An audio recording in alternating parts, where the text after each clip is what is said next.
Hello guys and welcome to the first video lesson of the week number 9. Hope everything is good on your side. I am wishing that you had good results in your exam of the week number 8. I cannot know really because I am doing this video in advance, but I hope that you're doing fine with it. These exams, I always make them tricky and hard. Because the idea is to be able to evaluate your commitment, your attention, and most of all the command of the concepts that you have. No? And the idea is that the situations really put to the test if you are able to understand or not. Okay, so good luck with that. Well, as usual, I would like to start this week by sharing with you a short poem by Philodemus. I'm not really sure if it's Philodemus or Philodemus. This is a poet from the classical empire of East and West, really old. He was born in 110 before Christ, and this is a really short poem that is called "Make the Bedlam Tipsy with Oil." A bed lamp is, of course, a lamp that is by the side of the bed, and the poem alludes to make it full with oil, that, as you probably know or guess, was the combustible, the gas that was used for illumination before electricity, right? So that is what it says. So here it goes. Make the bed lamp tipsy with oil. It's the silent confidant of things we seldom dare to speak of. Then let it go out. There are times when the god Eros wants no living witness. Close the door tight. Then let the bed, the lover's friend, teach us the rest of Aphrodite's secrets. So as you can see, it's very short and actually a little bit cryptic. It's probably just read it quickly and without attention, because it has a lot of different things to be deciphered, no? So basically what the poet is saying is that fire up the lamp, or light up the lamp.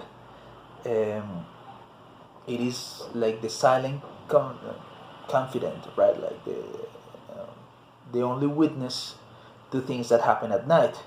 So it may be a lover's encounter, it may be your reflections, it may be your dreams, your worries, or things like that. So sort of feed this fire, but then eventually just let it be extinguished, right? Because there are things that you do in the dark that should have no other witness than the gods that inspired them. They talk over here about Eros and Aphrodite, that are representations of love. So this has, of course, a very subtle erotic connotation, which I find really nice, because without using a lot of direct expressions, without alluding to nudity or to any sexual intercourse, you're able to extract a lot of different things, which is nice, I think, and especially taking into account that is so old. Well, guys, we're going to start today with the next discourse that is in our list, the narrative discourse. As I mentioned before, we have covered certain things of this in the composition course. You're supposed to have covered certain things related to this. Especially I think in the second part, we are going to cover some schematics that you are supposed to be familiar with, but then later on we're going to see things that are completely new. Okay, so let's summarize narrative discourse into telling a story.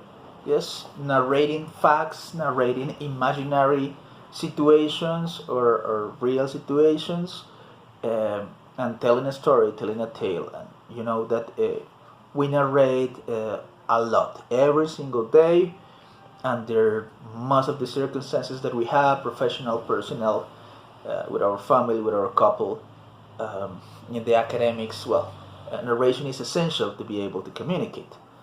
Um, so let's say that narration is so important that at some point it became a way of description.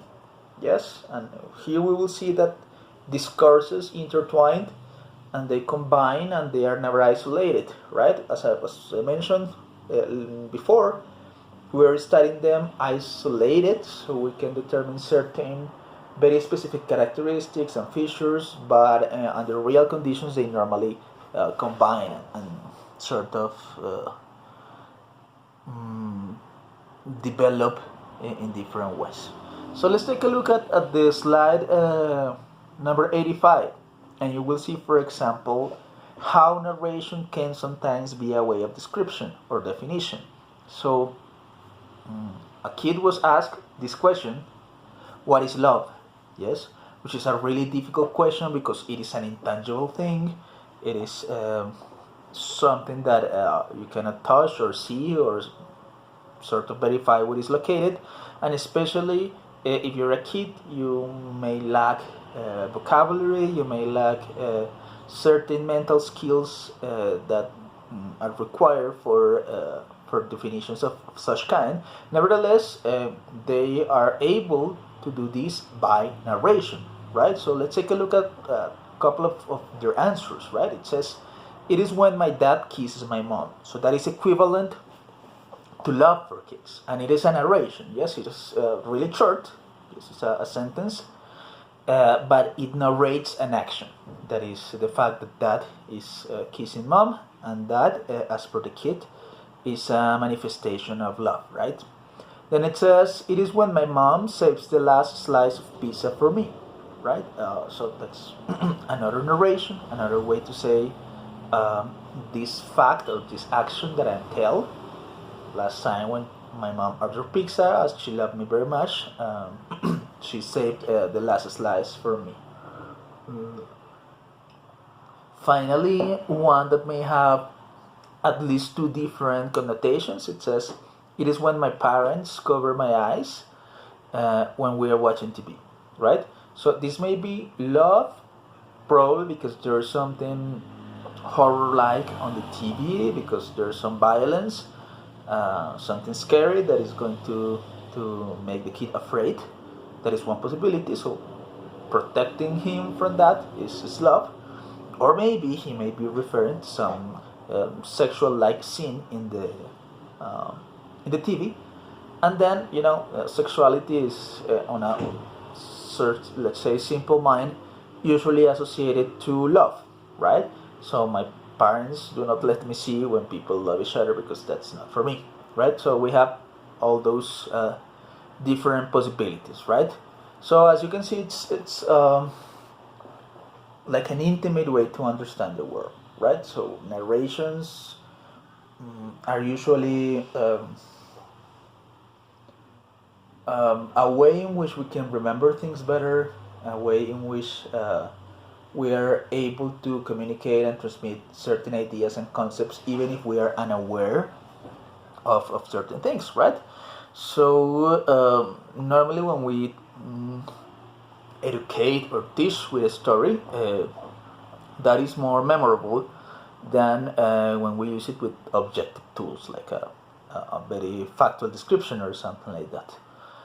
We narrate for many different things. Here in this slide 86, we see many of the implications of that. We narrate to inform, so we tell a story, so we want to inform it to another person.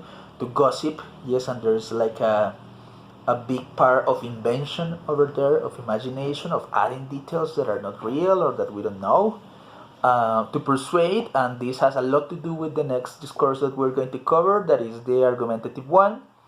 To scare, there are people who make a living out of narrating stories that are scary. Stephen King, in his time, Alan Poe, Lovecraft, now the writers of the scripts of horror movies and things like that.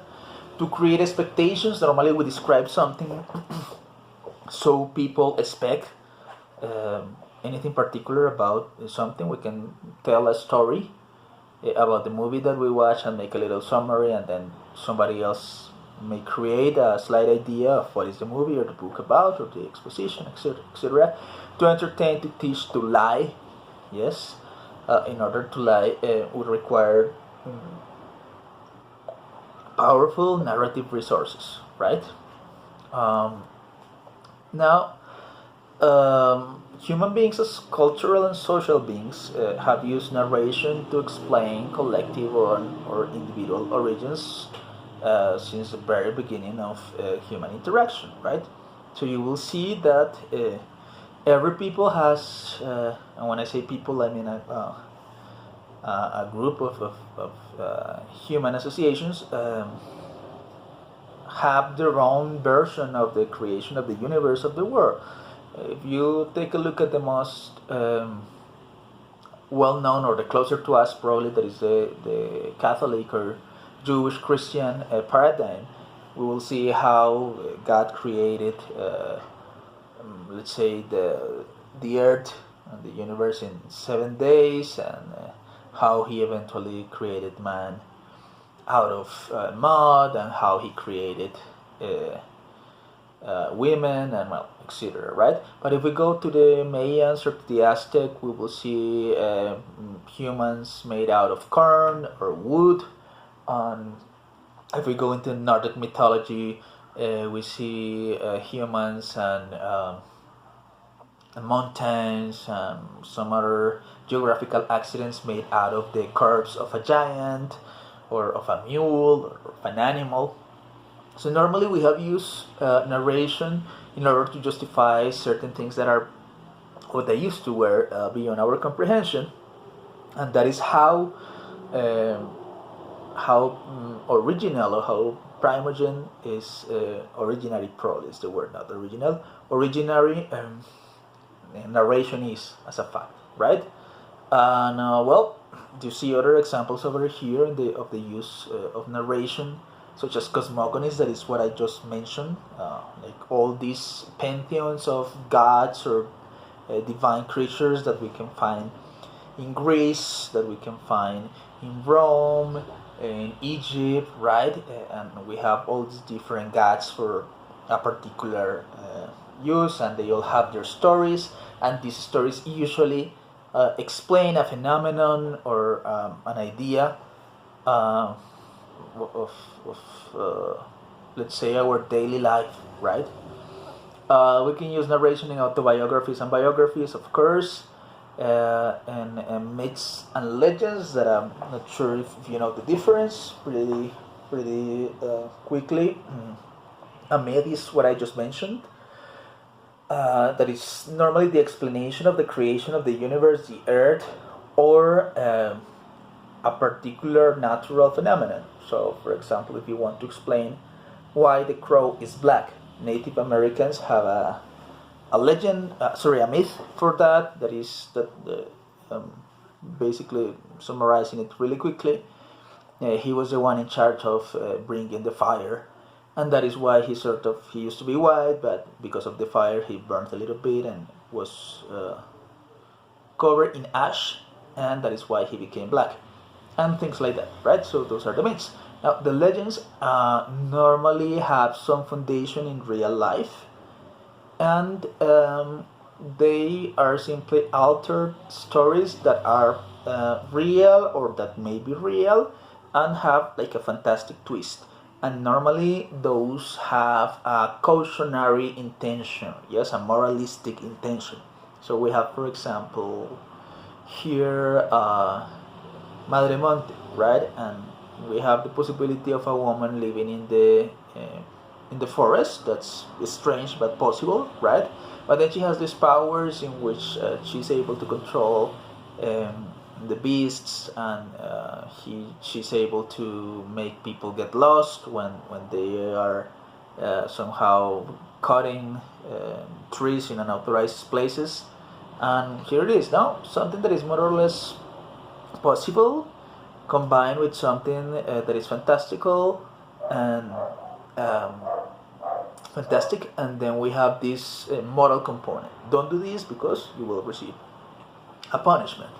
We have, for example, Patasola, that was a woman who was married with a guy, and she was unloyal to him, and well, he, in a very misogynistic way, cut her feet with an axe, with a machete. There are different versions. And then this woman is like really repented, but she was punished, like with attacking and scaring other unfaithful people, men or women, right? So again, the first case, it's unfortunately very possible, right? And it actually happened a lot, especially in the past. And then it is the fantastic element of this woman who is able to continue living after being dismembered, and the cautionary part about don't be unfaithful, because Patasola is going to attack you somehow. And then we have the epic poems. Normally poems are descriptive, they are not narrative normally, but epic poems such as Beowulf, for example, or maybe Cantar del Mio Cid, or many other poems that tell stories about heroes or important people, well, they are narrative somehow, and they are usually much longer than regular poems, and well, all these different things. So we have these different ideas, or these different things. Now it's interesting how this started being oral. Yes, it is almost a certainty that oral discourse preceded the written discourse, right? It was originally in that case. It is almost let's say a certainty. There are, of course, different postures about it, because hieroglyphics and some other let's say picture related or picture associated language sometimes might be previously associated, but well, that is what we know so far. And well, they were initially part of the oral tradition, so we find things such as fables. Yes, so everything that we have, for example, Little Red Riding Hood, or Snow White, or Cinderella, yes, all of those, we normally got to know them before we read them. Probably some of you have never read any written version of these classical fables. That is why they were part of the oral traditions. Then we have the parables that normally have a religious content, a religious didactic content, in which by means of a story you normally promote a code of conduct, a specific behavior, or let's say describe some sort of punishment for people who do not follow certain paradigms, right? Now we have sort of advancing to that, a hybrid discourse that is comic books, in which we see people speaking, right, in the balloons, and also the pictures themselves, the drawings, are part of the oral discourse, right? The combination is between written, because it is sort of the letter, the font that is in the balloons, and that's it.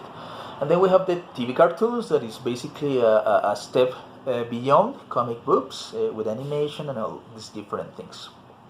Now, if you take a look at this, you will see that narration basically bridges the gap between generations. Yes, like these stories tell us some part of our ancestry, yes, in different ways. They don't need to be directly telling you what was happening before or something like that. It is just basically a way to transmit certain things from one generation to another, in direct or indirect way.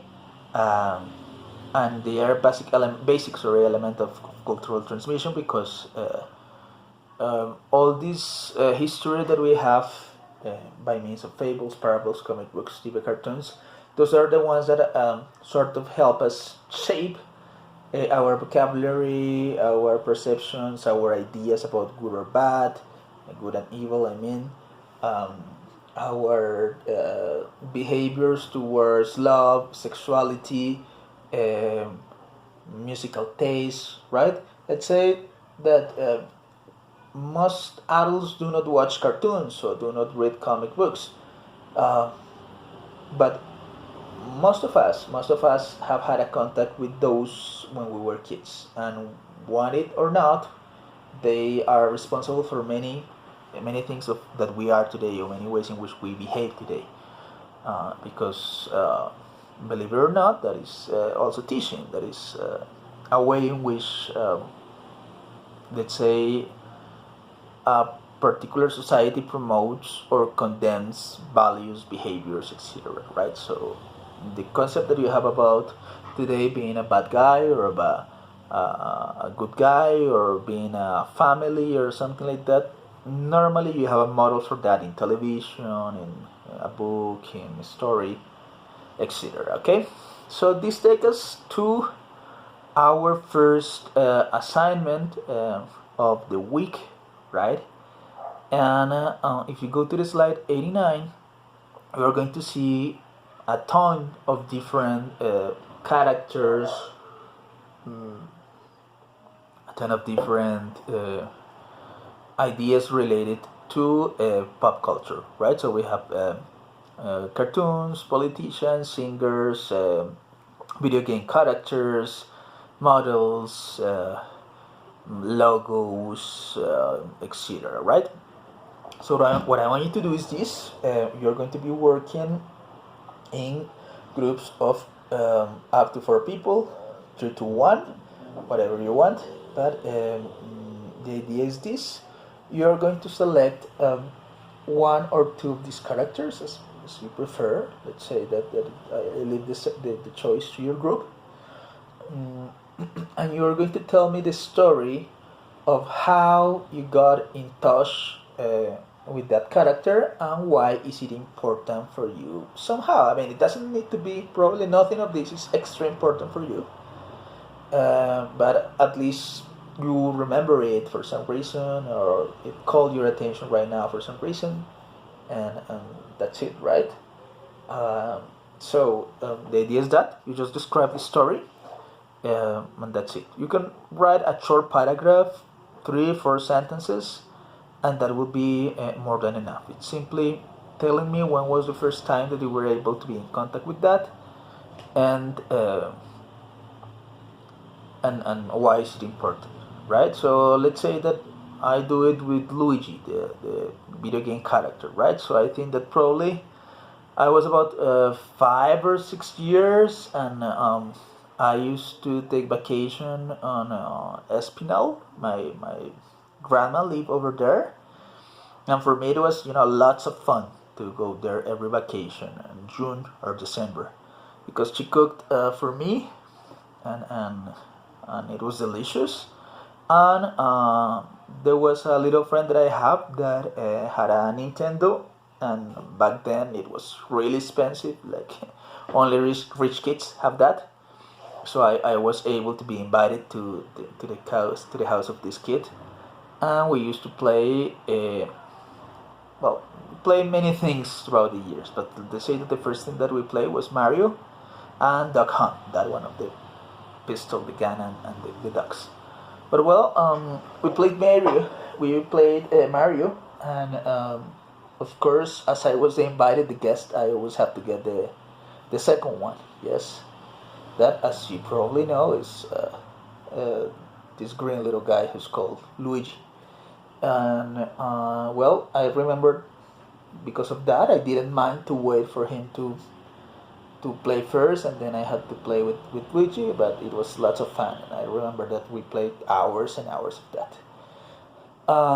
And that is why I remember him. It's important because it was probably one of my first video game characters that I recognize. I played some video games before, but that is the one that I recognize by name.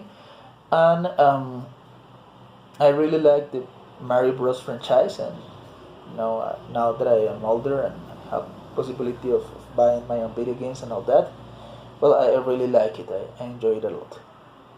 That's it. Probably that was more than a paragraph, right? But you can do it shorter. I actually remember right away everything. That's why I talk about this basic elements of cultural transmission and bridging the gaps between generations. Okay, well, thank you very much for that, guys, and see you in the next video. Thanks a lot. Bye bye.